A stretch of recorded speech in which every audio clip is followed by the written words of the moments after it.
Number 1, घर के कौन कौन से काम नहीं करने चाहिए। नंबर 2, डिलीवरी से पहले हमें क्या क्या खाना चाहिए। नंबर 3, लेबर पेन आ गया है या आने वाला है कैसे पता चलेगा।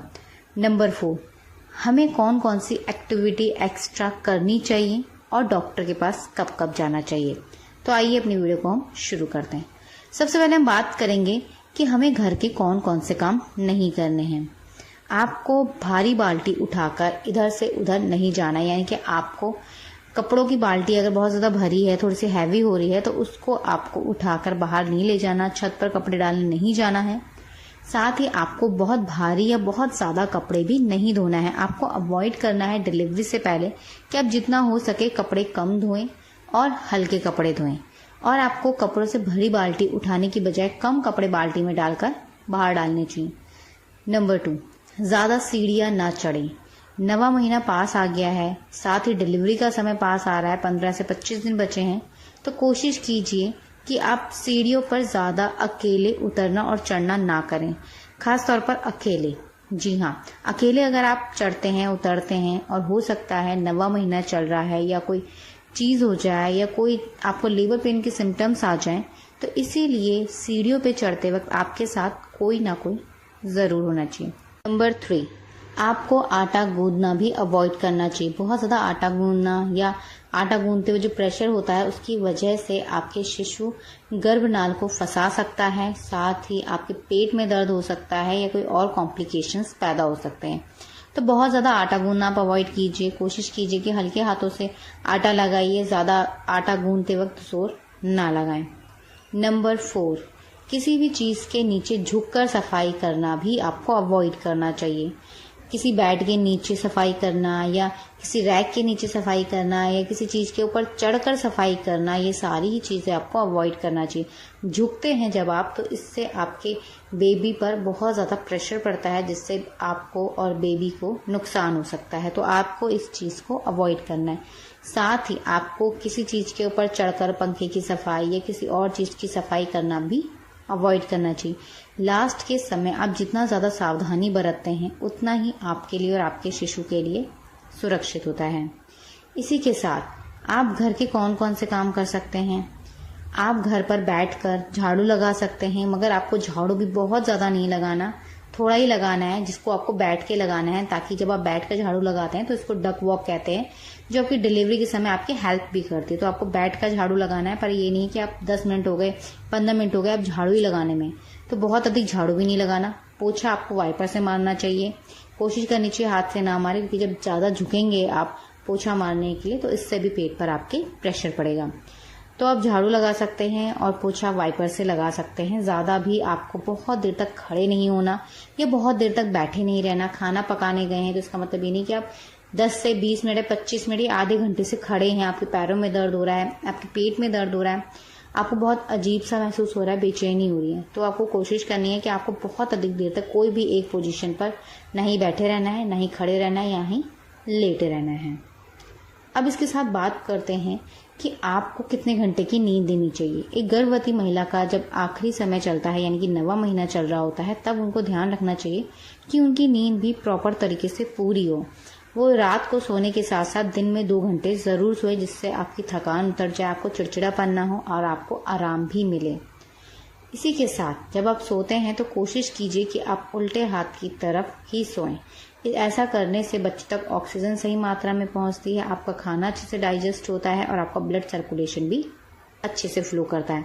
तो इस बात का आप विशेष ध्यान रखें। सोते वक्त अपने नीचे तकिया और पिलो ज़रूर रखें, पैर के बीच में, पेट के पास। बात करते हैं कि आपको खाना क्या क्या चाहिए। कोशिश कीजिए कि आप गर्म तासीर की चीज़ें खाएं। अगर मौसम गर्मियों का हो तो गर्म तासीर की चीज़ें ज़रूर लें, मगर कम मात्रा में लें। कम मात्रा में इसलिए लें क्योंकि अधिक गर्मी होने से अगर आप ज़्यादा गर्म तासीर की चीज़ें ले लेते हैं तो इससे आपकी बॉडी में प्रॉब्लम्स हो सकती हैं, आपको लूज मोशन हो सकते हैं, वॉमिटिंग की प्रॉब्लम हो सकती है, या आपको कोई और हेल्थ इशू हो सकता है। तो कोशिश कीजिए, गर्मियों का अगर समय है तो आप कम मात्रा में गर्म तासीर की चीज़ों का सेवन ज़रूर कीजिए। जैसे घी को आप अपनी डाइट में शामिल कीजिए।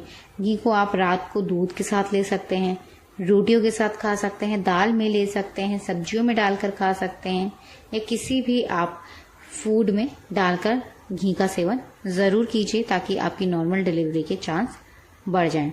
इसी के साथ पानी की पर्याप्त मात्रा आपकी बॉडी में ज़रूर होनी चाहिए, खास तौर पे गर्मियों के समय में। गर्मियों के शरीर में हमारे शरीर में पानी की बहुत अधिक कमी होती है।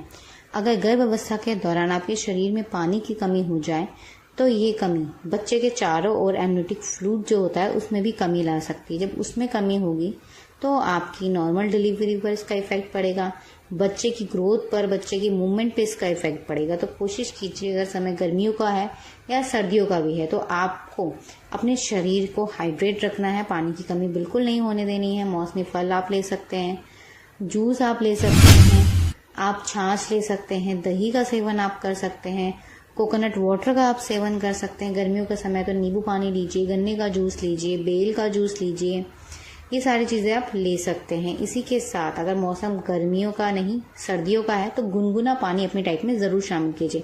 गर्मी के समय में आप सुबह उठकर मॉर्निंग में खाली पेट 1 गिलास गुनगुना पानी ज़रूर लीजिए। गुनगुने पानी का सेवन करने से हमारी जो मसल्स होती हैं वो फ्लेक्सिबल होती हैं, जिसकी मदद से हमारी नॉर्मल डिलीवरी के चांस बढ़ते हैं और डिलीवरी में हमें कम दर्द होता है। तो गुनगुना पानी अगर सर्दियों का मौसम है तो आप कंटिन्यू ले सकते हैं। अगर गर्मियों का मौसम है तो मॉर्निंग में उठकर खाली पेट गुनगुना पानी 1 गिलास जरूर लें। कोशिश करें रात को सोते वक्त गुनगुने पानी से अगर आप नहाते हैं तो इससे भी आपकी नॉर्मल डिलीवरी के चांस बढ़ते हैं। तो रात को सोते हुए गुनगुने पानी से आप नहा भी सकते हैं। इसी के साथ आपको ध्यान रखना चाहिए कि आपके शरीर में खून की कमी ना हो, आपका जो हीमोग्लोबिन लेवल है वो कम ना हो। इसके लिए आप चुकंदर अपनी डाइट में शामिल कीजिए, खजूर को अपनी डाइट में शामिल कीजिए, आप अनार को अपनी डाइट में शामिल कीजिए, दालें लीजिए, कुछ ऐसी चीज़ें जिनमें आयरन की अच्छी मात्रा हो उनको अपनी डाइट में शामिल कीजिए। हरे पत्तेदार सब्जियां, हरे रंग की सब्जियां, इन सभी को अपनी डाइट में ज़रूर शामिल करें। अगर आपके शरीर में हीमोग्लोबिन लेवल कम होता है तो डिलीवरी के समय आपको और शिशु को बहुत सारी तकलीफों का सामना करना पड़ सकता है। अब बात करते हैं कि डॉक्टर के पास आपको कब जाना चाहिए। 9वां महीना शुरू होने पे डॉक्टर के पास विजिट ज़रूर कीजिए, अपनी ज़रूरी जांचें करवाइए, साथ ही अल्ट्रासाउंड कराइए। अल्ट्रासाउंड की मदद से पता चलेगा कि बच्चे ने हेड डाउन पोजीशन ली है या नहीं ली है। बच्चा अगर हेड डाउन पोजीशन ले लेता है तो ये एक साइन होता है जो बताता है कि डिलीवरी में अब बहुत ही कम समय बचा है और डिलीवरी 5 से 6 दिन या 10 दिन के अंदर कभी भी हो सकती है। इसी के साथ आप अपनी जांचें कराइए जिसमें हीमोग्लोबिन लेवल चेक होगा, आपके बच्चे का वजन चेक हो, आपका वेट चेक हो, आपका बीपी चेक हो, आपका शुगर लेवल चेक हो। ये सारी चीज़ें जब आपकी चेक होती हैं तो डॉक्टर्स आपको बताते हैं कि सारी चीज़ें नॉर्मल हैं या नहीं हैं। अगर कोई चीज़ की प्रॉब्लम है तो डॉक्टर उसके लिए आपको सही सलाह भी देते हैं। इसी के साथ लास्ट समय पे ज़्यादा डरिए मत, घबराइए नहीं। बैग आपका रेडी होना चाहिए। बच्चे को कैसे देखना है आने के बाद, डिलीवरी के बाद क्या क्या चीज़ें करनी चाहिए, इसकी जानकारी भी आपको पहले से होनी चाहिए। लेबर पेन्स की जानकारी आप रखिए कि लेबर पेन्स कब आते हैं, कैसे लेबर पेन्स होते हैं और लेबर पेन्स आने पर आपको क्या चीज़ें करनी चाहिए। सबसे ज़रूरी और इम्पॉर्टेंट चीज़, आपको डरना नहीं है, घबराना नहीं है, शांत रहना है। जितना आप डरते हैं, घबराते हैं, उससे आपकी नॉर्मल डिलीवरी के चांस कम होते हैं।